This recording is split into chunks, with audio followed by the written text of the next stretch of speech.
কিতাবের মধ্যে পাওয়া যায় হযরত ইব্রাহিম খলিলুল্লাহ হুজুর সহ্য করতে না পেরে একা একা হাঁটা শুরু করলেন বাইতুল মুকাদ্দাসের পাশ থেকে।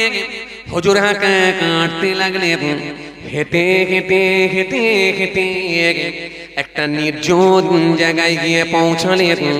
নির্জন জায়গায় গিয়ে দেখতে পেলেন একটা ভয়ঙ্কর আকৃতির এক ব্যক্তিকে দেখা গেল। গোটা শরীর তার কৃষ্ণময়, কদকর কালো চেহারা, ভয়ঙ্কর আকৃতি, ভয়ঙ্কর সুরাতের এক ব্যক্তিকে দেখতে পেরে হযরত ইব্রাহিম খলিলুল্লাহ গিয়ে দাঁড়িয়ে গেলেন। দাঁড়িয়ে গিয়ে বললেন, আসসালামু আলাইকুম। তিনি জবাব দিলেন, ওয়া আলাইকুম আসসালাম। হযরত ইব্রাহিম খলিলুল্লাহ বললেন, আপনি কে? আপনার পরিচয় একবার দেন। আপনার চেহারার অবস্থা কেন এরকম বলেন? চেহারার বিকৃতি কি করে ঘটলো একবার বলে। আপনার চেহারা এরকম বদসুরাত হয়ে গেল কেন? গোটা শরীর আপনার কালো হয়ে গেছে, ভয়ঙ্কর আকৃতি, ভয়ঙ্কর সুরাত, ভয়ঙ্কর চেহারা আপনার। আপনাকে দেখে তো যেমন তেমন মানুষ চমকে উঠবে। কি ব্যাপার? আপনি কে? একবার পরিচয়টা দেন। ওই ব্যক্তি সেই সময় বলতে লাগলেন, ওয়াল্লাহ নবী, আমি আপনাকে চিনি। আপনি হযরত ইব্রাহিম খলিলুল্লাহ। ওয়াল্লাহ নবী, আমি সাধারণ কোন ব্যক্তি নই। আমাকে আমার আল্লাহ ফেরেশতা করেছেন। গোটা শরীরটা আমার আল্লাহ নূর আর নূর করে দিয়েছিলেন। কিন্তু জীবনে আমি একটা মারাত্মক ভুল করেছি। এক সময় আমার আল্লাহ পাক আসমানে ফেরেশতাদেরকে জমা করেছিলেন। এক জায়গায় জমা করে জামায়াত করে আমার আল্লাহ নির্দেশ দিলেন, ও আমার মালায়েকা ফেরেশতারা, তোমরা আমার রাসূলুল্লাহর শানে বেশি বেশি বেশি করে দরুদ পাঠ করো এবং আমার হাবিবকে ভালোবেসে বেশি বেশি করে দরুদ পড়ো। কিন্তু সমস্ত ফেরেশতারা বেশি বেশি করে দরুদ পড়তে লাগলো, কিন্তু আমার ভেতরে একটা অহমিকা ছিল। আমি আমার অহমিকা দেখিয়ে ইনকার করেছিলাম, আমি দরুদ পড়ব না। আমার আল্লাহ নারাজ হয়ে গেলেন, অসন্তুষ্ট হয়ে গেলেন। সঙ্গে সঙ্গে আমার নূরের চেহারাখানা বিকৃতি ঘটালেন। আমার ডানাগুলোকে আমার আল্লাহ কেটে দিলেন। কেটে দিয়ে আমার আল্লাহ এইরকম কাদাময় চেহারা করে, এরকম কাদাকর চেহারা করে আমার আল্লাহ পৃথিবীর জমিনে আমাকে নিক্ষেপ করলেন, খালি রাসূলের শানে বিয়াদবি করার জন্য। এই জন্য হাবিবুল্লাহকে আমার আল্লাহ সব থেকে বেশি ভালোবাসেন। হাবিবুল্লাহকে আমার আল্লাহ সব থেকে বেশি মহব্বত করেন। এই জন্য হাবিবুল্লাহ জানিয়ে দিয়েছে, সুন্দর করে আমার আল্লাহ আমার নবী জানিয়ে দিয়েছে, যে ব্যক্তি আমার উপরে একবার দরুদ শরীফ পড়বে, মান সাল্লাল্লাহু আলাইহি ওয়াহিদাতান সাল্লাল্লাহু আলাইহি আশারা, যে ব্যক্তি আমার উপরে একবার দরুদ শরীফ পড়বে, আমার আল্লাহ এত খুশি হয়ে যায়, 10টা করুণা 10টা রহমত আমার আল্লাহ তার উপর অবতীর্ণ করে দেয়। আরো জোরে বলেন, আরো জোরে বলেন। এজন্য আমার নবী জানালেন, ইন্নী লাকিতু জিবরিল ফাবাশশারানি ফাকালা ক্বালা আল্লাহু তাআলা মান সাল্লা আলাইকা সাল্লাইতু আলাইহি ওয়া মান সাল্লামা আলাইকা সাল্লামতু আলাইহি ফাসাজাদতু লিল্লাহি শুকরান। আল্লাহ নবী বলেন, সাহাবীরা, জিবরাইল এসে আমাকে খুশি সংবাদ দিয়েছে, যে ব্যক্তি আমার উপরে একবার দরুদ শরীফ পড়ে আমার আল্লাহ তার উপর রহমত করে, আর যে ব্যক্তি আমার সালাম পাঠ করে আল্লাহ তার উপরে সালাম প্রেরণ করে। আমি রাসূলুল্লাহ থাকতে না পেরে এই কথাটা শোনার সাথে সাথে আমি রাসূলুল্লাহ শুকরিয়ায় সিজদায় পড়ে গিয়েছিলাম। কথা কিছু বুঝতে পারছেন বাবাজি? আর কিছু লোক এসে বসে দরুদ পড়তে মন চায় না, মাথা নিচু করে বসে থাকে। আছে না? না, রোজ আর একই জিনিস ভালো লাগে? কোরআন শরীফ পড়তে মন চায় না, সূরা ফাতিহা পড়তে মন চায় না, দরুদ পড়তে মন চায় না, রোজ একই জিনিস ভালো লাগে? শুধু নতুন নতুন কিছু দেখাও। শোনো, এই কালেমার গুরুত্ব কমে যায় না। মুসা কালিমুল্লাহ একদিন আল্লাহকে বলেছিল, আল্লাহ এমন একটা নাম আমাকে শিখিয়ে দেন যেটা সর্বসময় আপনাকে আমি ডাকবো।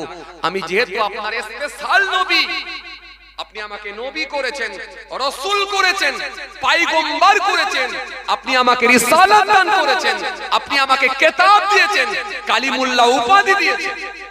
আমি সাধারণ নবী নই, আমি স্পেশাল নবী।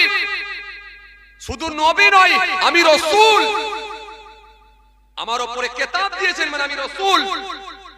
আল্লাহ আমার হাতের লাঠি ছেড়ে দিলে সাপ হয়ে যায়, সর্প হয়ে যায়। সাপের মাথা ধরে দাঁড় করালে আবার পূর্বের নাই লাঠি হয়ে যায়। আমার হাত নিয়ে বগলের মধ্যে গোলাকার করলে সূর্যের নাই জ্যোতি আলো হয়ে যায়। আল্লাহ স্পেশাল নাম শেখান যেটা আমি একাই মুসা আপনাকে ডাকব। আল্লাহ বলে, মুসা বলো লা ইলাহা ইল্লাল্লাহ, বলো কুল লা ইলাহা ইল্লাল্লাহ, বলো কুল লা ইলাহা ইল্লাল্লাহ। আল্লাহ লা ইলাহা ইল্লাল্লাহ এটা তো সবাই জানে, আপনার প্রত্যেকটা বান্দা বান্দি জানে লা ইলাহা ইল্লাল্লাহ, নেই কোনো মাবুদ আল্লাহ ছাড়া। লা নেই, কি নেই? ইলাহা কোনো মাবুদ, কোনো স্রষ্টা, কোনো সৃষ্টিকর্তা। ইল্লাল্লাহ কেবলমাত্র আল্লাহ ছাড়া। আল্লাহ ছাড়া কোনো মাবুদ নাই, আল্লাহ ছাড়া কোনো স্রষ্টা নাই, আল্লাহ ছাড়া কোনো সৃষ্টিকর্তা নাই। আল্লাহ এই নাম তো সবাই জানে। আমি স্পেশাল নবী, আমি স্পেশাল রাসূল, আপনি আমাকে কালিমুল্লাহ উপাধি দিয়েছেন, তো আমার জন্য কি একটা স্পেশাল নাম শিক্ষা দেবেন না? আল্লাহ বলে, মুসা তুমি কি ভাবছো এই নামটা সবাই জানে বলে এই কলেমার গুরুত্ব, কালেমার ওজন, কালেমার মর্তবা কমে গেল? আমি আল্লাহ বলি, শোনো, 7টা জমিনকে আর 7টা আসমানকে যদি এক পাল্লায় রেখে দেওয়া হয়, অপর পাল্লায় যদি কালেমা শরীফ চাপিয়ে দেওয়া হয়, আমি আল্লাহ বলছি কলেমার ওজন ভারী হয়ে যাবে। বুঝতে পারছেন বাবাজি? এই কালিমা শরীফ বেশি বেশি করে পড়েন, বেশি বেশি করে পড়ে। কালিমা শরীফ এত বেশি গুরুত্ব বাড়ানো হয়েছে, আল্লাহ ইচ্ছা করলে কবুল হয়ে যায়। আল্লাহ ইচ্ছা করলে কালিমা শরীফ পড়ার বদৌলতে এর মধ্যে 12টা অক্ষর আছে। আল্লাহ ইচ্ছা করলে 12 মাসের গুনাহকে আল্লাহ maaf করে দিতে পারে। কথা বুঝি আসছে বাবাজি? আমার ভাইরা জি, একবার কালিমা শরীফ পড়লে শেখ আব্দুল হক মুহাদ্দিস দেহলভী রাহমাতুল্লাহ আলাইহি বলছেন, একবার কালিমা শরীফ পড়লে আল্লাহ ইচ্ছা করলে তার নেকির খাতায় 4000 নেকি আল্লাহ দিয়ে থাকে। 4000 গুনাহকে আল্লাহ মাইনাস করে দেন। কথা বুঝি আসছে? কালিমার গুরুত্ব অনেক বেশি। চলুন বাবাজি আমার ভাইরা, যেখান থেকে ছেড়ে এলাম, তো আমি দরুদ শরীফ পড়িনি, আমি অস্বীকার করেছিলাম, আমি ইনকার করেছিলাম, আমার মধ্যে ছিল অহমিকা। আল্লাহ নারাজ হয়ে গিয়ে আমার ডানাগুলোকে কেটে আমার চেহারার বিকৃতি ঘটিয়ে আমার আল্লাহ অসন্তুষ্ট হয়ে গিয়ে জমিনে নিক্ষেপ করেছে। হযরত ইব্রাহিম খলিলুল্লাহ বললেন, তাহলে এখন উপায়? তোমার তো চেহারা বদসুরাত হয়ে গেছে, সেই নূরানি চেহারা নাই, এখন উপায়? ফারিস্তা সেই সময় বলতে লাগলো, ইব্রাহিম খলিলুল্লাহ আপনি সাধারণ ব্যক্তি নন, আপনি কোন আল্লাহ নবী। আল্লাহ রাব্বুল আলামিন আপনাকে বন্ধু হিসাবে কবুল করে নিয়েছেন।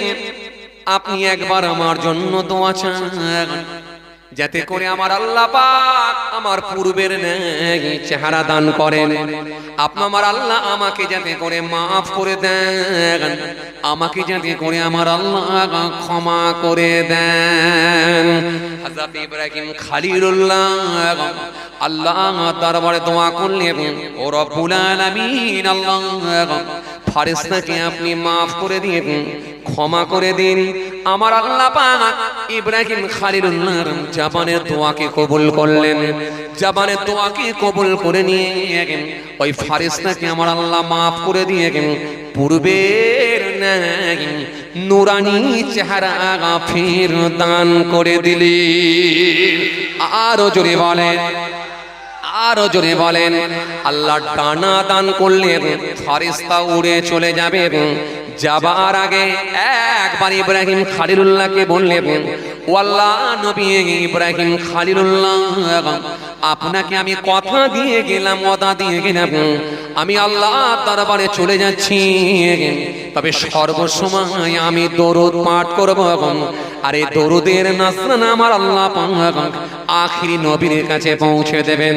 আমার আল্লাহ যতটা আমাকে সওয়াব দান করবে, সেই সওয়াবগুলো নিয়ে শেষ নবীর উম্মতদের জন্য আমি আল্লাহ দরবারে দোয়া চাই।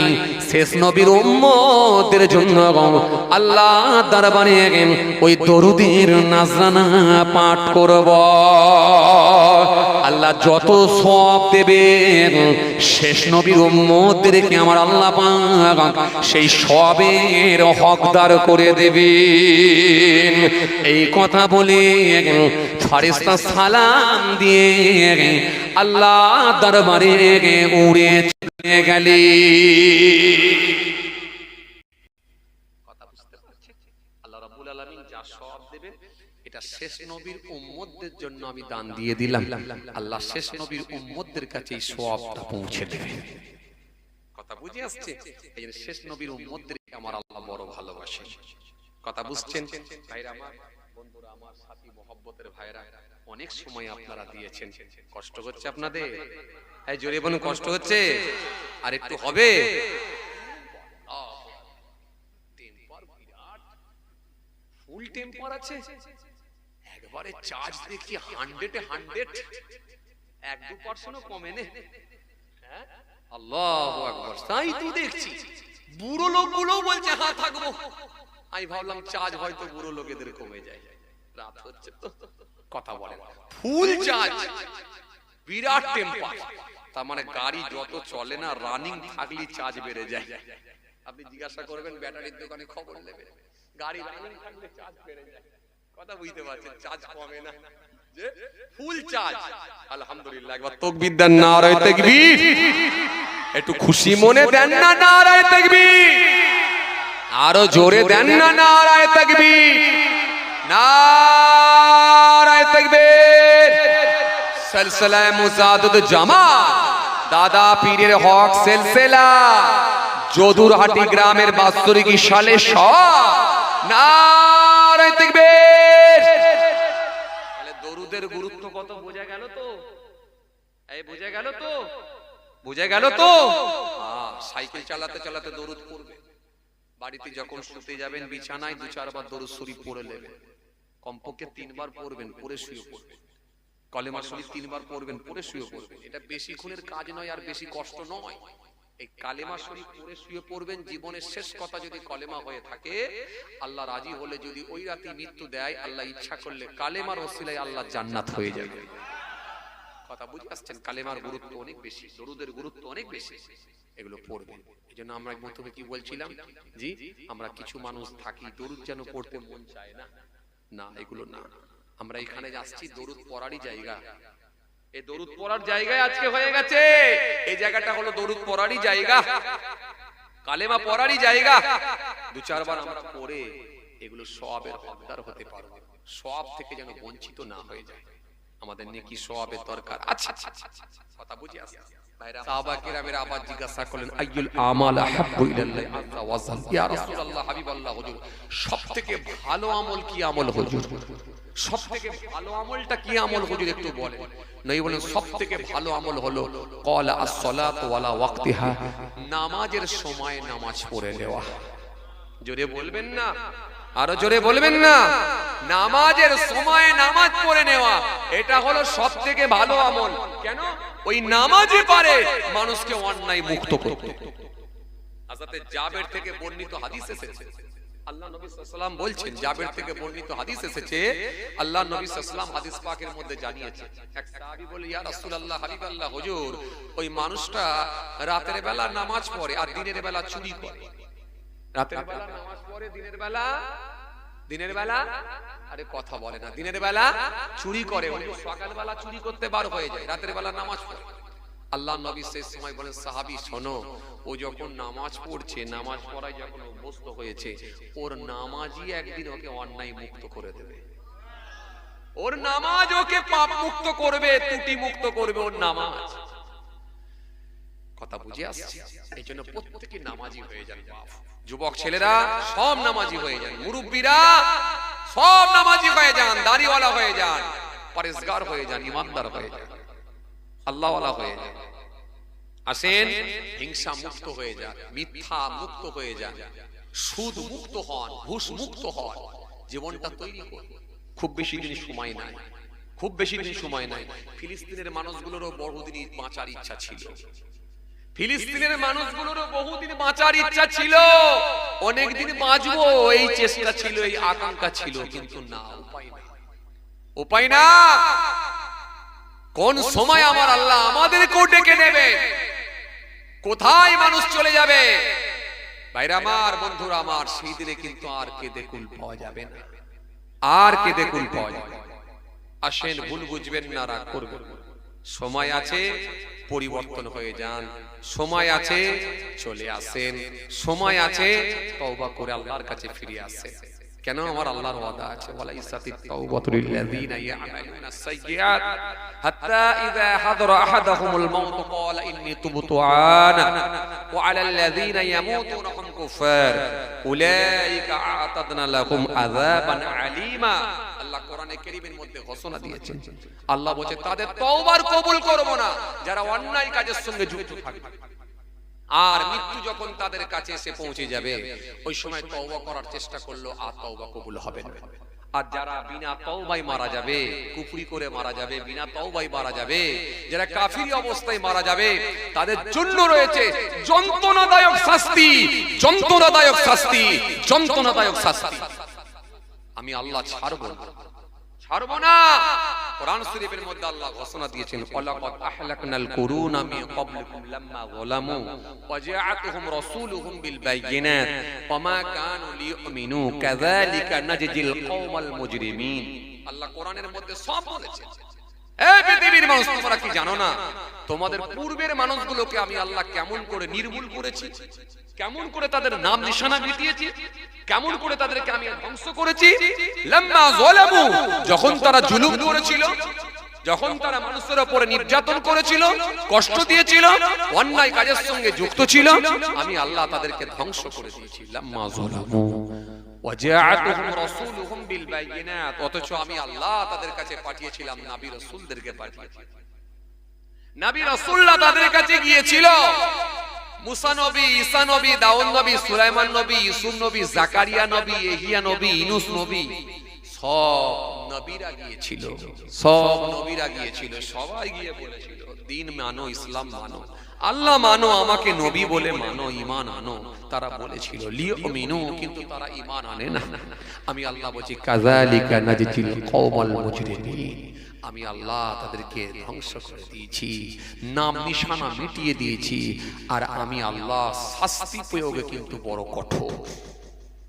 কথা কিছু বুঝে আসছে বাবাজি? বাবাজি বুঝে আসছে? বাবাজি, কোন সময় আল্লাহর ডাক আসবে, পালাবার কোনো জায়গা থাকবে না। আসেন, ভুল বুঝবেন না, রাগ করবেন না, চলে আসেন, ফিরে চলে আসেন, ফিরে চলে আসেন। আর আপনি যদি আল্লাহকে ডাকতে পারেন, আমার আল্লাহর সঙ্গে কানেকশন, সম্পর্ক, ট্রানজাকশন তৈরি হয়ে যাবে। আল্লাহ সমস্ত রকম বিপদ থেকে আপনাকে বাঁচাবে। জি, হে তরুণিয়া, নওজওয়ান জামাকেরা,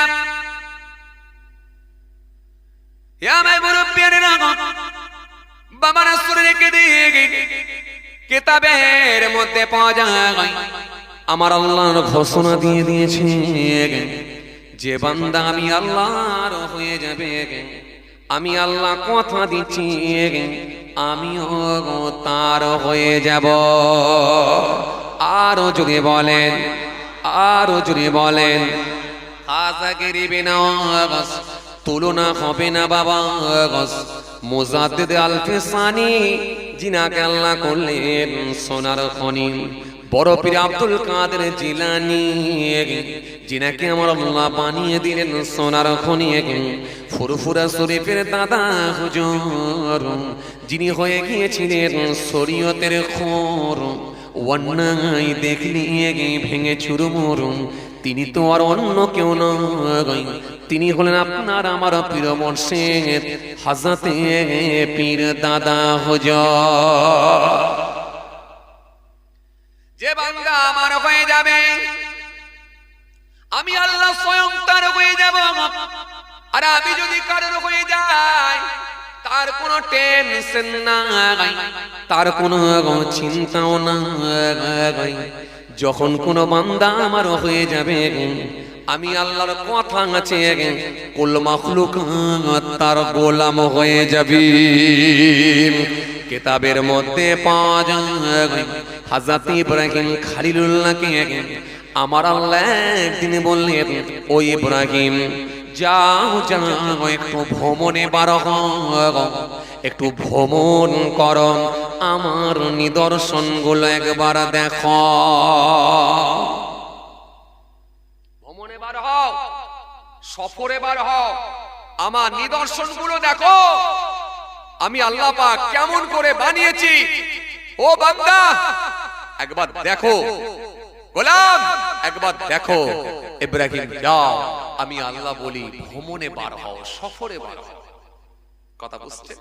এজন্য মাঝে মাঝে সফর করবেন, মাঝে মাঝে ভ্রমণে বেরোবেন, মাঝে মাঝে বেরোবেন, ভ্রমণে সফরে বেরোবেন, আর আল্লাহর নিদর্শনগুলো দেখবেন, দেখে নিজেকে ভাবাবেন, নিজেকে ভাবাবেন আমার আল্লাহর কুদরতি ক্ষমতায় সব সম্ভব। আল্লাহু আকবার। আটলান্টিক মহাসাগরের সামনে গিয়ে দাঁড়াবেন, দাঁড়িয়ে বলবেন, আল্লাহ এটা তো কোনো মানুষের তৈরি করা নয়, এটা তো তোমারই তৈরি করা, তুমি তো বানিয়েছো বিশাল সমুদ্র। দীঘার সমুদ্রে চলে গেলেন, সমুদ্রে গিয়ে সমুদ্র পারে গিয়ে যখন দাঁড়াবেন, সমুদ্রের দিকে তাকাবেন, তাকিয়ে একবার নিজেকে ভাবাবেন, আল্লাহ আমি কি দেখছি, এ তো মানুষের জ্ঞানের বাইরে, মানুষের নলেজের বাইরে। আল্লাহ এই যে বিশাল সমুদ্র, এটা তো কোনো মানুষের তৈরি করা নয়, তুমি বানিয়েছো এই বিশাল সমুদ্র। আল্লাহু আকবার। এই যে বিশাল সমুদ্র, পুরো পানি নোনা, যেন মনে হচ্ছে লবণ মিশ্রিত। এই যে বিশাল সমুদ্র, গোটা পানিটা একেবারে লবণ যুক্ত পানি। আল্লাহ এ তো কোনো মানুষের তৈরি করা হতে পারে না, এটা তো সাধারণ মানুষ যদি একবার ভাবে তাদের জ্ঞানের বাইরে। আল্লাহ এই বিশাল সমুদ্রকে তুমি লবণ পানি বানিয়ে দিয়েছো, দিয়ে বিশাল সমুদ্র তৈরি করেছো। আল্লাহ কেমন জোয়ার ভাটা চলছে, আল্লাহ সবই তোমার কুদরতি ক্ষমতায়, তোমার হুকুম না হলে হয় না। যখন আপনি নিজেকে ভাবাবেন না, সঙ্গে সঙ্গে আল্লাহর প্রতি আপনার প্রেম ভালোবাসা, আল্লাহর প্রতি আপনার আল্লাহর প্রতি আন্তরিকতা মহব্বত আরো বেড়ে যাবে। কথা বুঝতে পারছেন বাবাজি? এই জন্য আল্লাহ কোরআনের মধ্যে বলেছেন, মাঝে মাঝে তোমরা ভ্রমণে বার হও, সফরে বার হও, ফানজুরু অতঃপর দেখো, লক্ষ্য করো, কাইফা কানা আকিবাতুল মুকাজ্জিবিন, আমি আল্লাহ কেমন করে আমার নিদর্শনগুলো বানিয়েছি এবং আমার ধ্বংসপ্রাপ্ত জিনিসগুলোকে তোমরা লক্ষ্য করো। দেখো দেখো, তোমাদের নলেজ বাড়বে, তোমাদের জ্ঞান বাড়বে, আর আমার প্রতি তোমাদের ভালোবাসাটা বেড়ে যাবে। দার্জিলিং এ যাবেন, দার্জিলিং এ গিয়ে দেখবেন বিশাল পাহাড়, দেখবেন ঝর্ণার পানি কিভাবে পড়ছে দেখবেন, আর নিজেকে ভাবাবেন, আল্লাহ আল্লাহু আকবার, এটা কোনো মানুষের তৈরি করা নয়, সব মানুষের হাত নয়, মানুষের জ্ঞানের বাইরে, মানুষের বহরের বাইরে, মানুষের ক্ষমতার বাইরে। আল্লাহ এটা সব তুমি বানিয়েছো। আল্লাহ বলে যখন নিজেকে ভাবাবেন না, আল্লাহর প্রতি আপনার মহব্বত, আন্তরিকতা, ভালোবাসাটাও বেড়ে যাবে। বাইরে বেড়াতে গেলে শুধু হয় না, নিজেকে ভাবাতে হয়, কুদরতি ক্ষমতাকে নিয়ে ভাবতে হয়, নিজেকে ভাবাতে হয়। আল্লাহ কি জিনিস দেখাচ্ছ তুমি। আল্লাহ সমস্ত নবী আম্বিয়া সালামরা যখন ভ্রমণে বার হতেন এইরকম ভাবে ভাবতেন। রাসূল করিম সাল্লাল্লাহু আলাইহি ওয়াসাল্লাম তিনি যখন মাঝে মধ্যে বাইরের দিকে বেরোতেন, নিজেকে নিয়ে, আল্লাহ সৃষ্টি নিয়ে তিনি ভাবতেন, আল্লাহ এই ছোট্ট গাছ দেখছি, এই গাছটাই তো একদিন বড় হয়ে যাবে, এতে আবার ফল ফুল ধরে যাবে। আল্লাহ এসব তো কোনো মানুষের হাত নয়, সব তোমার কুদরতি ক্ষমতায় সম্ভব। যখন নিজেকে ভাবান, অটোমেটিক্যালি আল্লাহর প্রতি আপনার ভালোবাসাটা, আন্তরিকতাটা, মহব্বতটা বেড়ে যাবে। কথা বুঝি আসছে? এগুলো নিয়ে ভাবতে হয়। আল্লাহ যে আমাদেরকে নিয়ামত দিয়ে ভরিয়ে রেখেছেন, সেগুলোকে নিয়ে ভাবতে হয়। আল্লাযী জাআলা লাকুমুল আরদা ফিরাশান ওয়াস সামাআ বিনা وأنزل من السماء ماء فأخرج به من الثمرات رزقا لكم فلا تجعلوا لله أندادا وأنتم تعلمون ভাবান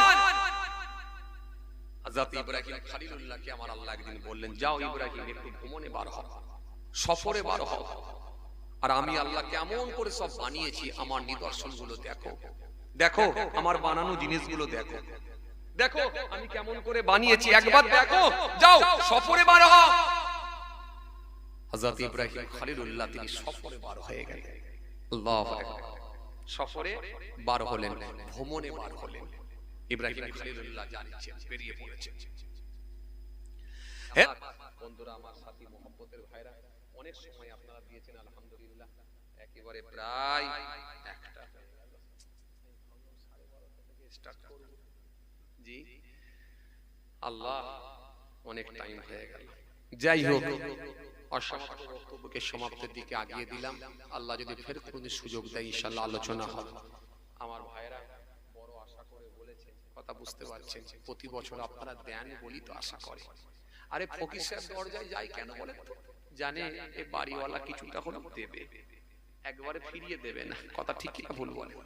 ফকির সাহেবের মনে একটা আশা থাকে তো, না থাকেনি? আরে বাবা, যদি মনে হয় যে লোকটা জাল্লাদ গেলি আমাকে মারধর লাগিয়ে দেবে, তার ঘরে যাবে? যদি জানতে পারে যাবে? কথা বলে না। জানতে পারলে যাবে?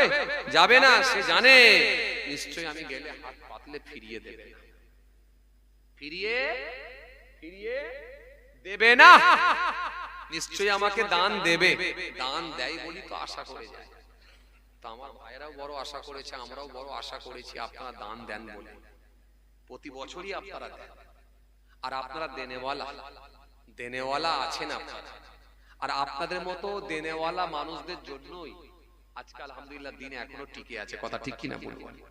যত বেসরকারি মাদ্রাসা আছে, মক্তব আছে, যত বেসরকারি মাদ্রাসা আছে, মক্তব আছে, যত এরকম মাহফিল হয়, সব মনে রাখবেন আপনাদের মতো খেটে খাওয়া মানুষের দানেতি আল্লাহ করিয়ে দেয়। এখানে কোনো সরকারি অনুদান আসে না, আপনাদের মতো খেটে খাওয়া মানুষের দানেতি আল্লাহ করায়। আসেন, আজকেও আলহামদুলিল্লাহ আপনারা নিশ্চয় দান দেবেন, আপনারা নিশ্চয়ই দেন, দিতে পছন্দ করেন। আল্লাহ রাব্বুল আলামিন কবুল করে নেবেন। জি, কোরআন শরীফের মধ্যে আল্লাহ সুন্দর করে বলেছেন,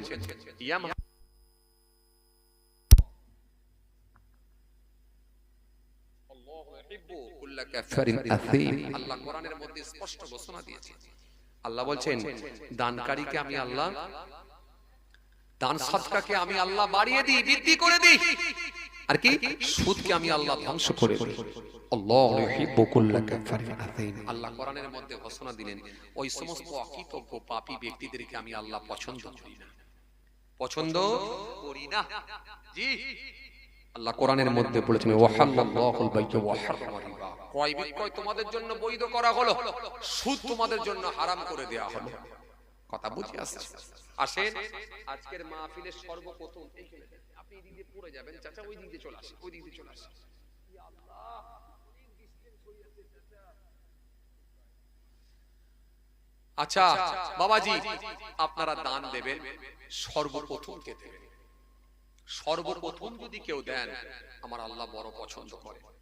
জি, সর্বপ্রথম দেনেওয়ালাকে আমার আল্লাহ বড় ভালোবাসেন। কেন? মনে রাখবেন, একটা হাদিস এসেছে, আবু হুরায়রা রাদিয়াল্লাহু তাআলা আনহু থেকে বর্ণিত হাদিস। হযরতে আবু হুরায়রা রাদিয়াল্লাহু তাআলা আনহু থেকে বর্ণিত হাদিস। আল্লাহর নবী বলেন, কাউকে যদি নেক কাজের দিকে আহ্বান করা হয়, নেক কাজের দিকে যদি ডাক দেওয়া হয়, তার ডাকে সাড়াদানকারী যে পরিমাণ সওয়াব পাবে, যিনি ডেকে নেক রাস্তা দেখিয়ে দেবে, মহান আল্লাহ খুশি হয়ে গিয়ে তাকে ডবল সওয়াবের হকদার করবে। জোরে বলতে পারেন না?